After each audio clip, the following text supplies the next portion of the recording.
Hey, I am so glad you have joined me for the Play Skillfully podcast today because today is Legends Day. We have a legend here with us today, ladies and gentlemen. Do we have any gentlemen listening? I don't know. I hope so. Anyway, Zan Tyler is here. Welcome, Zan. Well, it is so good to be with you, Kathy. It's a I lot am of fun so always. um I'm so honored that you're here. And this is why I wanted you to be here, Zan, because I know who you are. I had heard you just speak. I had seen your things, but I have to be honest, until I came to that event at Bob Jones last year, I didn't know your story. And your story was so powerful. And I know that I wouldn't be sitting here today as a free homeschool mom, having all the freedoms I did for 30 years, if it wasn't for women like you. And so, first, I want to start by saying thank you. Thank you from me and my family, and for all the millions of homeschoolers out there, because you really did lay the groundwork for us. Well, it has been a real privilege, and I just always have to say this, that God did the heavy lifting, and He let us come along for the joy of seeing Him do the impossible. I mean, it was a lot of work and a lot of perseverance, but I really believe that, without the blessing of God, unless the Lord built the house, they labor in vain that build it. And none of these things should have happened in the 80s and 90s like they did, Supreme Court cases being won at state levels and legislative battles being won. There's no other explanation for it but God's calling on some people's lives and God's enabling of that calling and doing what we can't do as mere mortals. Right. Well, I mean, what I didn't want to give away too much by, I mean, you deserve the most incredible introduction with all that you've done, at the local level, state level, national level. You've been involved in it all, but I want to give it away. What I want you to do, if you don't mind, Zan, will you just tell us your story? Can I just turn the mic over to you? And you just tell us that journey of what homeschooling was like for your family personally and how you took it to the nation. How you did all the things you did. First, let me back up and just say when I was in college in the 70s, it was the height of the feminist revolution. It was Watergate, it was Vietnam. The country was a mess. It was the sex revolution, the drug revolution. People people wondered what in the world our country was going to do. And in the midst of all that, the Jesus revolution came. And that's how Joe and I both became Christians. So as we're in college together, that's how we met. We were in a Bible study together. But there were two things I said I would never do. One was teach, and the other was have kids. I was fully committed to going on to law school. My dad had been an attorney, and we had talked about doing some things together. And I just was a student. I loved to study. I loved people, but I also loved to study. And I just never had any aspirations to have a family. And so it was just, you know, Joe proposed when I was a junior in college, and I didn't speak to him for 6 weeks. I told him he had ruined my life plan, but he was my best friend. So what are you going to do with that? But Yeah. as a friend of mine, Whitney Newby says, God gave me a new assignment, and it was not what I thought. And so, right after I graduated from college, 9 months later, I mean, we got married 9 months later, I had my first child. But I say all that to remind you that I had been very committed to knowing nothing about education or children. And now here I I love am, that. totally unprepared. I always had to lean on that old adage that God doesn't call the equipped, He equips the called. And so we get to the point where Ty's in kindergarten, and this is my oldest son, and he just has so many areas of brilliance. But he was the only one in his little avant-garde kindergarten class that was not reading. And it bothered me. I could see him. I mean, he was so gregarious and people loving. And his personality started changing, and he had psychosomatic issues. I didn't know about compulsory attendance or anything else. I just took him out of kindergarten in February of that year and thought, we're not doing this. I don't know what we're doing, but we are not doing this. And so I just watched him get himself back when he got Mm. home out of that pressure. So I started talking to friends of mine who had not been committed to knowing nothing about education and, to see what I should do. And they said, you just need to hold Ty back a year, get him tested. The school district's real good with those types of things now. So that is that is what I did, and they said he did need to help me. One woman who tested him, I had 2 people test him, said, "Oh, he's just, he's a motor mouth, he's hyperactive, he needs to be on Ritalin, and you certainly need to hold him back." So this male PhD says to me, "Why would you ever think of holding Ty back? He's got an unbelievable vocabulary for a 5-year-old. He's a man's man at age 5. He is so intriguing and can talk about anything." And that's when I realized in school, he would have female teachers, certainly until he was in high school. And they would all see Mm, him like the woman who said he was a motor mouth hyperactive and needed to be on Ritalin. And so that started bothering me, but I just thought maybe we could solve a lot of those problems by holding him back, which the school district agreed to do.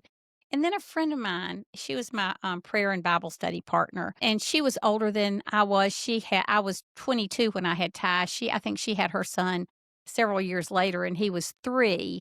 And she said to me, "Zan, I'm going to homeschool Nat, and this is what you need to do with Ty. I taught in public schools. You need to homeschool him." Well, Kathy, this is the 80s. This is 1984. She said that word homeschooling, and it was like, oh my word, that's the weirdest thing I have ever heard in my life. It was the first, yeah. there was a group in Mississippi at one point that I'd heard of that bartered, didn't use money, didn't put their kids in school, but but that was not this. And I could not wrap my hands around it. They were preparing to go to the mission field. They lived in this little mobile home at Columbia Bible College, getting their master's degrees. And it was like that scene in Star Wars where the walls start closing in on the trash compactor, Yes. Mhm. they threatened to, squash the 4 heroes and heroines, and that's how I felt. And I remember telling the Mm, Lord, "I gotta get out of here. This is the craziest thing I've ever heard." Susan gave me a book, Homegrown Kids, before I left, and I took my boys, they were 5 and 3, and put them in their car seats, and we drove home, and for 20 minutes, I told God why I would never homeschool. And so, just out of courtesy to Susan, I read the book, and oh my goodness, I thought I was such a slave to grades and performance when I was in school and college. I thought, is there really such a thing as a warm, responsive an education with warm, responsive parents, and it's strength based, and you get to be outside in nature, and you get to be involved in service projects, and you finish your schoolwork in 2.5 hours a day. I thought, can this really be? I mean, it just seemed too idyllic to be true. And then I really felt like the Lord was calling me to do that. And I just remember walking early one morning. That was always my prayer time with, when Joe wasn't traveling. And I just remember telling the Lord, "I am so sorry. I cannot do this. I can't do this to my parents. I can't do this to my mm, children. I can't do this to myself. This sounds wonderful, but like the worst ramifications I can ever imagine." And so I ran home, took Ty's test scores. It was just the moment really where I needed to enroll him in public school. Got him all enrolled, held him back, all of that.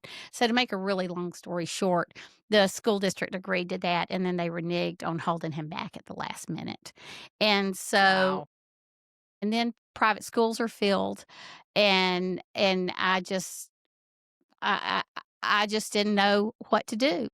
And so I called a superintendent friend of mine, and he was associate superintendent of the district. I said, "Won't you hold Ty back?" He said, "No." And I said, "Well, I guess I'm going to have to homeschool him then." And he said, "Well, we've gotten lenient with that." What he meant was there had been one woman in the history of the district who had been a certified teacher that had homeschooled for 1 year. We had to hire an attorney just to find out what the law was. The State Department of Education wouldn't tell us. Our local school board wouldn't tell us. So I just spent weeks and weeks filling out this application, 36 week syllabus, fire plan, lighting plan. I don't know. We just had to include a number of books in our home. I mean, it was ridiculous. And then they turned us down.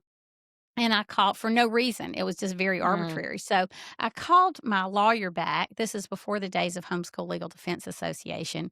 And I said, "What do I do now?" And he said, "You appeal to the State Department of Education. They're going to rubber stamp what the school district said." And then I said, "Then what?" He said, "You're going to end up in family courts, Anne."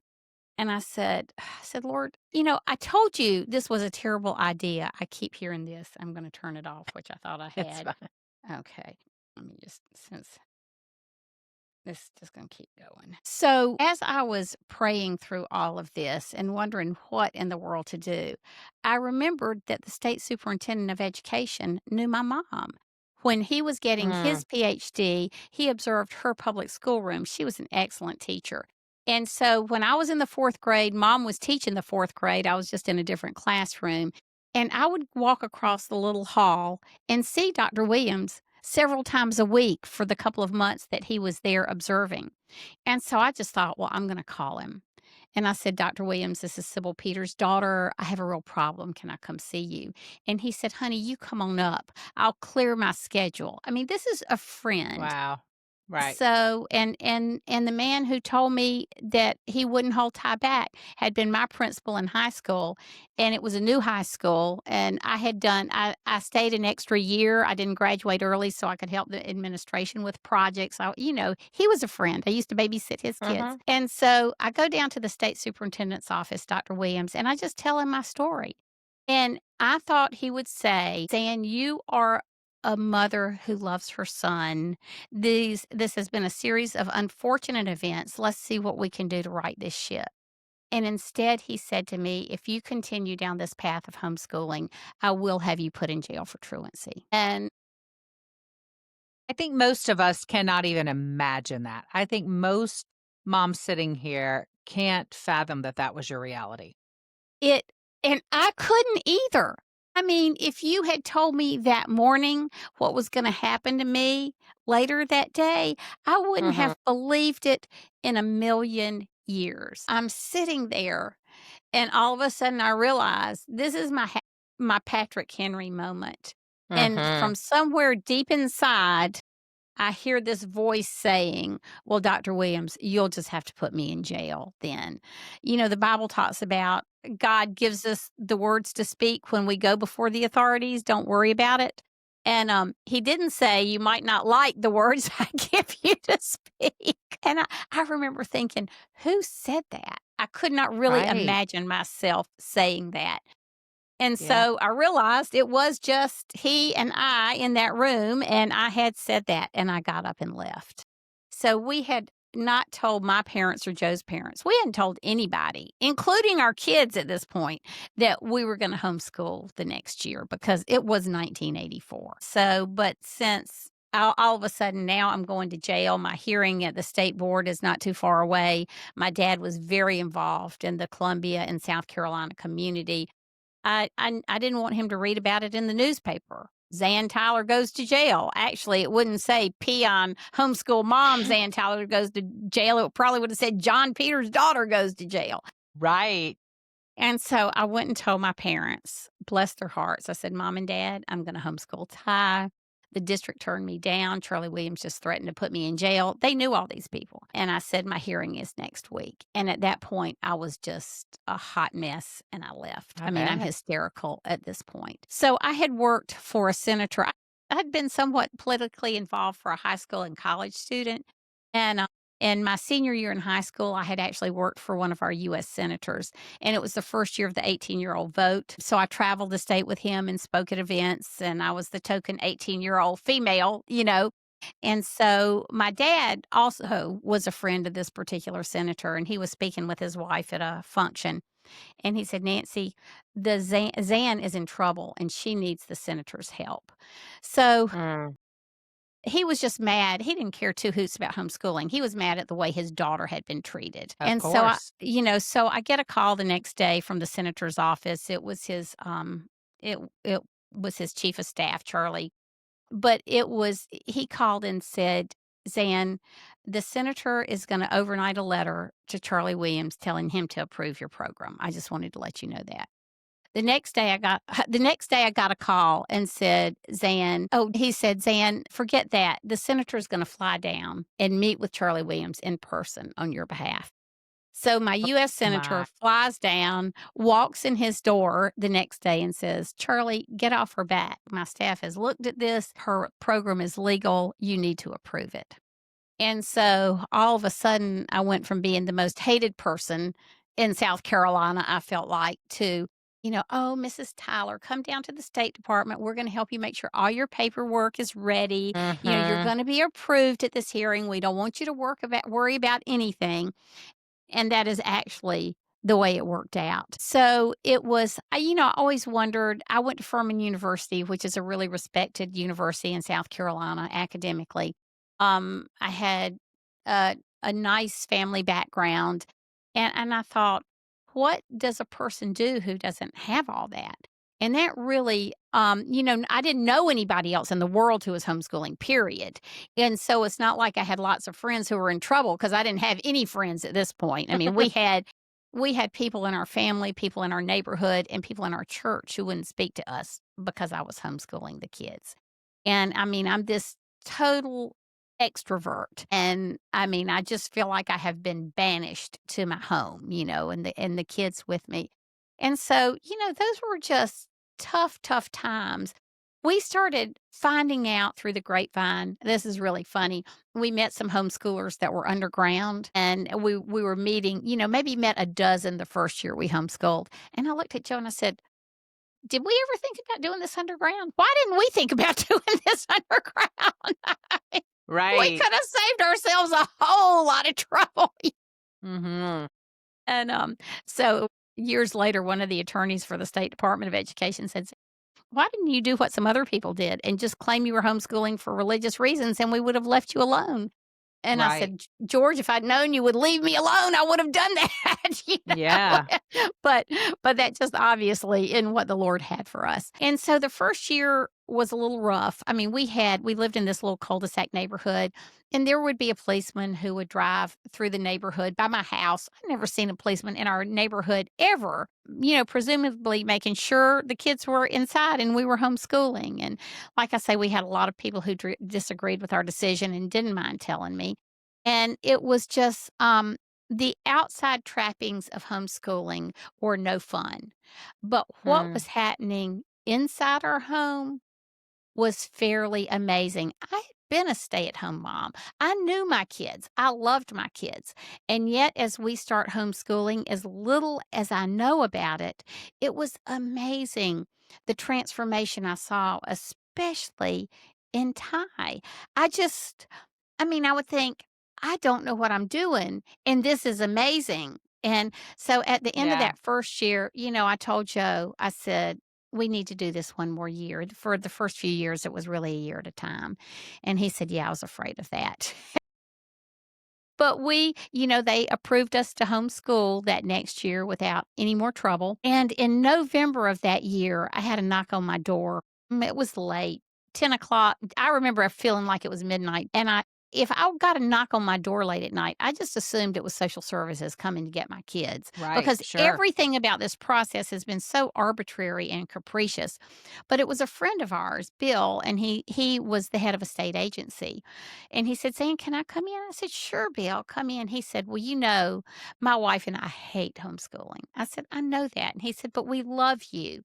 So I need to tell you what's coming down the pike." He said, "There's a thing called the state registry, and state agencies can promulgate regulations, and they sit there, I think it's 180 days. And if nobody objects, they become law without the legislature ever having to vote on them."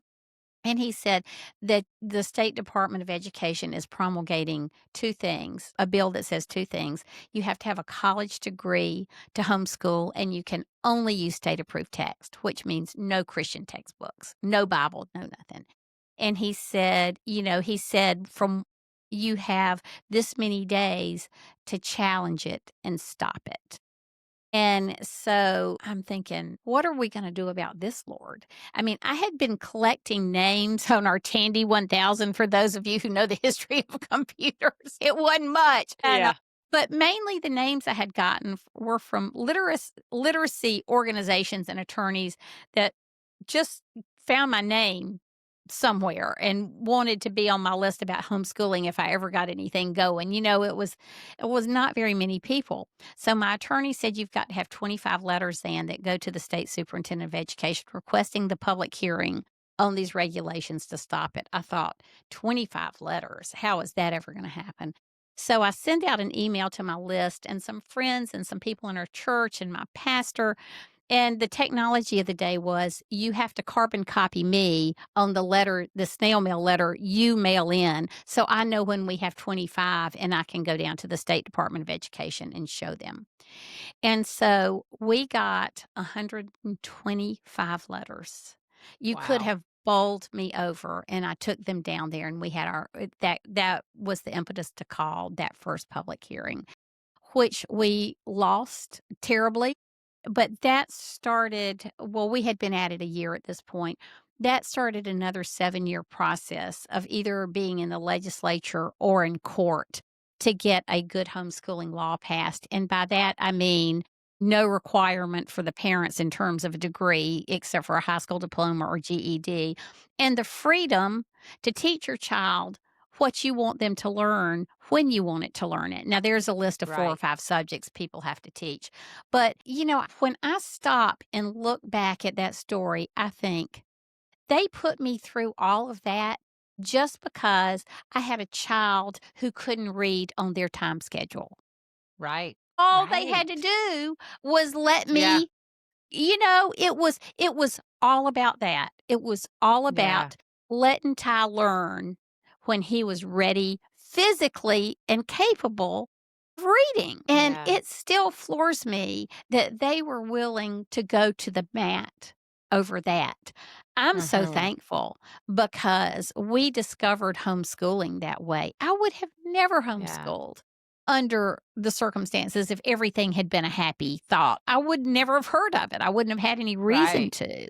And then if somebody had homeschooled, I would have thought they had lost their ever loving mind. Yeah. Yeah. And so, but that was the beginning of all of our legislative and judicial pursuits with the help of HSLDA after a few years. And so, it was quite the story. It was quite the story. We had a lot of losses. I mean, for many, many years, we lost every lawsuit in the lower court level. We lost every bid for. We got a law passed in 1988. Mike Ferris said it was one of the most egregious laws he had ever seen at that point because it was so amended in the process. Mhm. And so it was like in South Carolina, it was like Narnia. It was always winter and never Christmas. And so it was just a miracle to behold when we got a good law passed in 1992. It was a long time coming, but it was really a miracle to just see what it meant to have educational freedom. Yeah, and I honestly wonder how many of our young moms even know that story, like, that is what we had to go through. I would dare say many don't even know that And is what happened. that's right. And if they know it, Kathy, they think, well, that has nothing to do with me. But it does. I've had so many people say to me, especially since COVID and the numbers for homeschooling have just gone through the roof. They'll say, "Oh, Mhm. Zan, we have so many people who homeschool now. They're not going to bother us." And I want to say to them, "Do you see that target on homeschooling's back just got 100 times bigger?" I Correct. mean, we're a threat at that point. And they'll say, "Well, we don't mind government interference or intrusion or regulations." And you don't mind until the government comes into your home and says, "You have to do it this way regardless of what's good for your children." I mean, that's how I was. I had no idea what my freedom meant until I lost it, until I Mhm. didn't have it. And so it And we don't have we had s we have states right now that are fighting again, aren't we? listen, we have had in the past year 6 to 8 states who go back to the 1980s and early 90s in terms of the egregious laws that are trying to be passed. In Chicago, they had a bill it took thousands and thousands of homeschoolers to defeat. But one of the things they were going to do is if a parent was late turning in their parent work, I mean, their homeschooling papers for homeschooling, they would be criminalized for turning in Um, late pay. I mean, this is the day now of parents are guilty until proven innocent. In Right. New Jersey, I was talking to Ro one morning and she said, "Well, are you calling me because you heard the latest?" I said, "No, I was just calling to check in on you."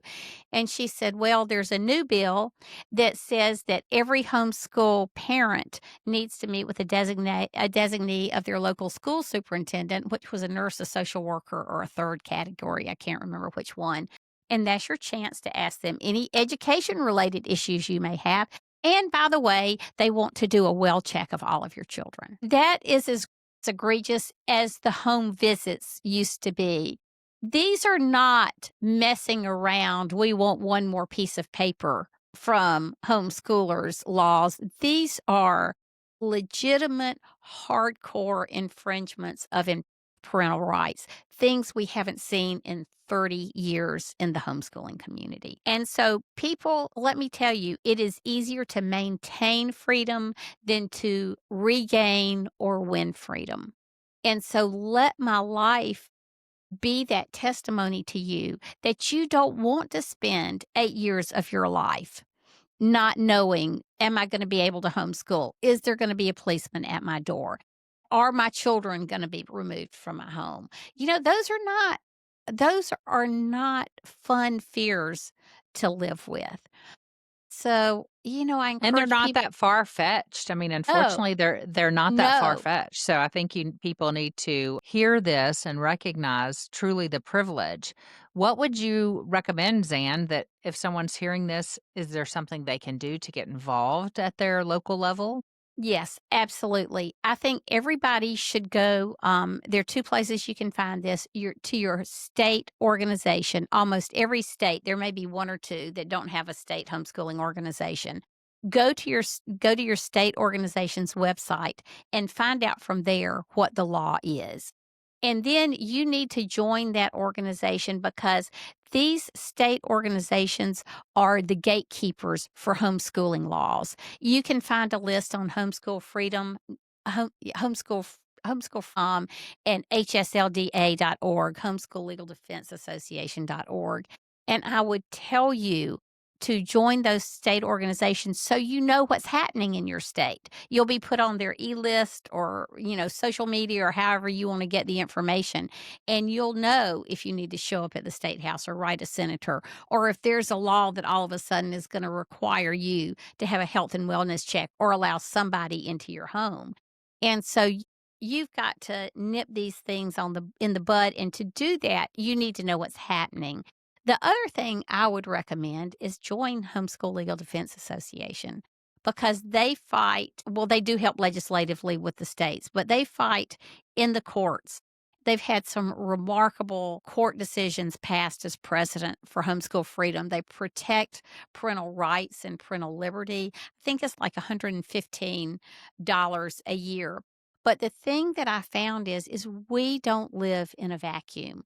We had one situation in South Carolina where the State Department was trying to front end credential homeschooling parents. That means the parent had to make a passing score on a test, the education entrance exam. And if the parents didn't pass that test, they couldn't homeschool.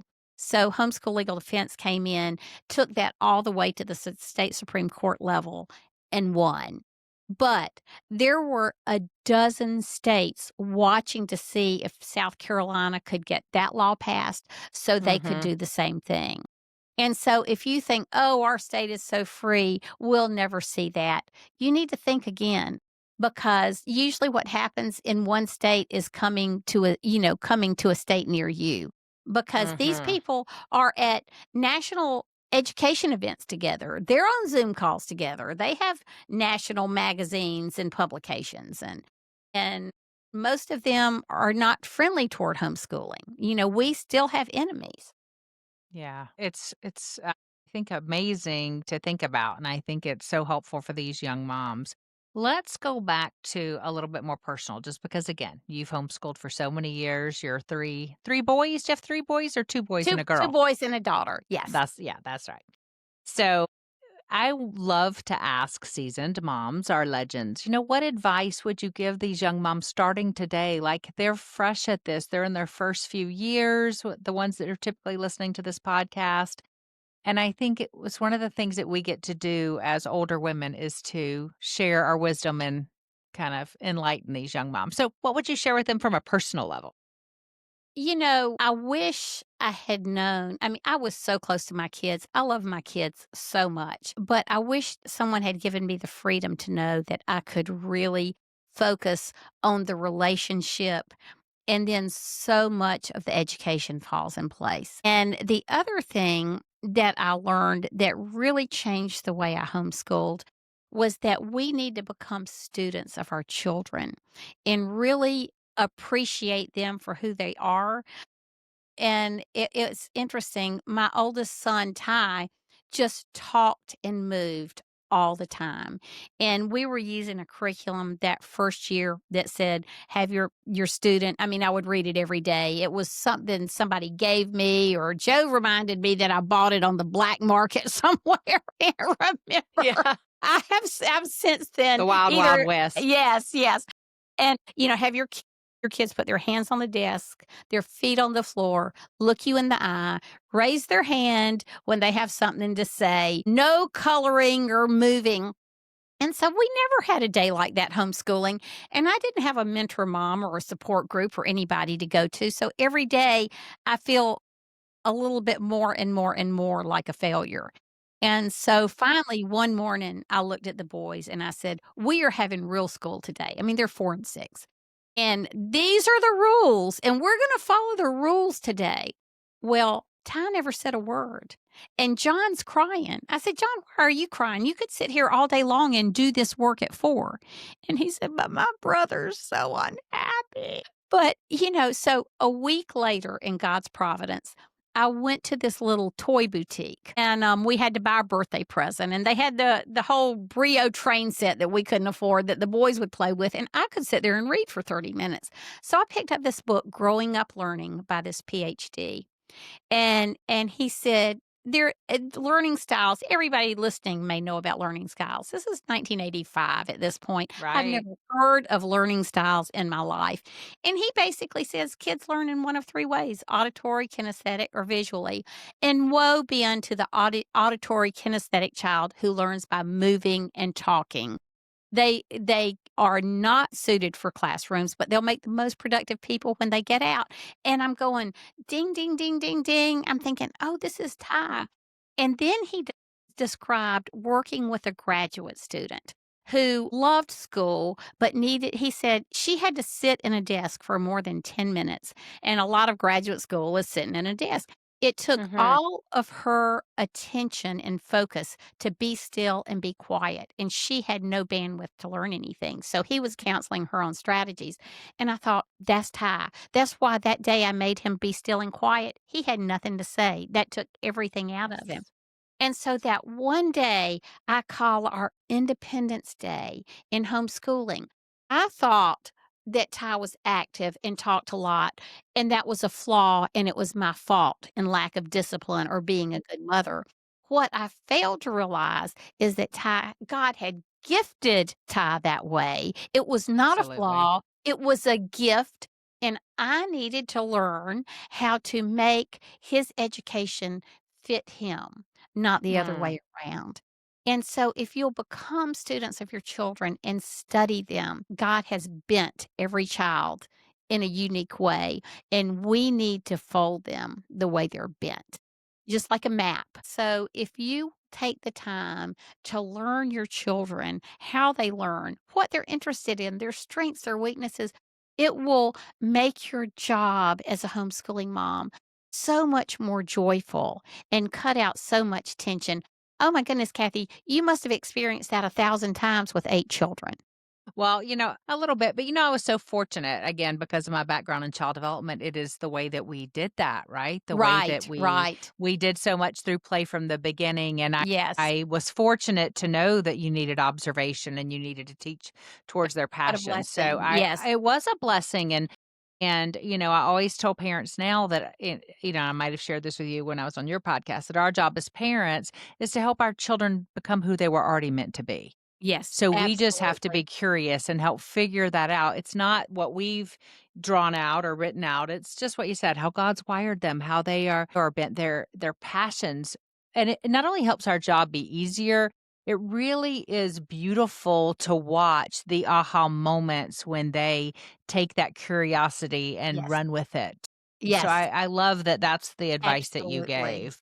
And I think it is still what young moms need to hear. I recently talked to, I do a lot of mentoring, and in the same week, I had 3 moms say the same thing to me, that they are so overwhelmed today by the amount of information online for parenting and homeschooling that they just don't even know who to believe or what to trust when it comes to Right, curriculum. Or right, and right. so one thing you mentioned that I just wanted to touch on is a mentor mom, and you said you didn't have that. I was fortunate to have that because I homeschooled a little bit later than you, and I really want to say this. If you are listening and you don't have a mentor mom, go find you one. Most women are very willing to share their wisdom with you, and there is one thing about the knowledge that you find online, but it's totally different finding the wisdom of living it and experiencing that. That is something that I think we all need as young moms. Well, I'm not a young mom, but I did need as a young Yeah, mom. right.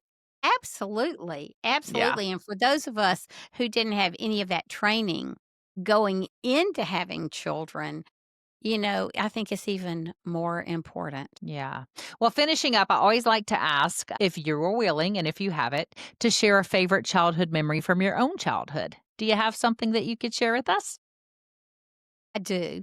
I do. This shows what education used to be like, I guess. So we lived in a little neighborhood. The public school was down the street. I walked to school with my best friend every day. And the woman across the street, Mrs. Wooten, who I love dearly, was my first and second grade teacher. So Mrs. Wooten also loved dogs. So every day going to school, my 100-pound German Shepherd would walk with me and he would sit in the schoolroom beside my desk. And every day he would go out to kindergarten and to recess, and the kids would ride on him and play with him. His name was Tiny. And then Tiny would come, sit back, in school with me. And it was such a glorious arrangement until one day at lunchtime, Tiny got shut into the classroom accidentally as we all left to go to lunch. Half of us got lunch in the school cafeteria and half of us brought their lunches. Well, no, I guess this happened in recess because when we came back, Tiny had eaten everybody's lunch. Tiny. So my mother had to pay for everybody to eat in that cafeteria that day, and Tiny could no longer come and sit in class with me. But but it I does love that. it's just a little slice, of what life used to be like. Very, Yes. very, very sweet. I love that. That is fabulous. Dan, where can people find you if they are like, who is this mover and shaker? I need to find her. How can they find you? Well, you can find me at my website, sandtyler.com, and you can find my podcast there or wherever you find podcasts.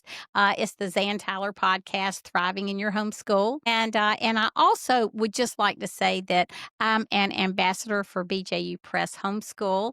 And we have 200 consultants who are ready to help you learn how to homeschool. They are mentor moms who are homeschooling, and it's just such a delight and privilege to be able to work with them. So, and social media.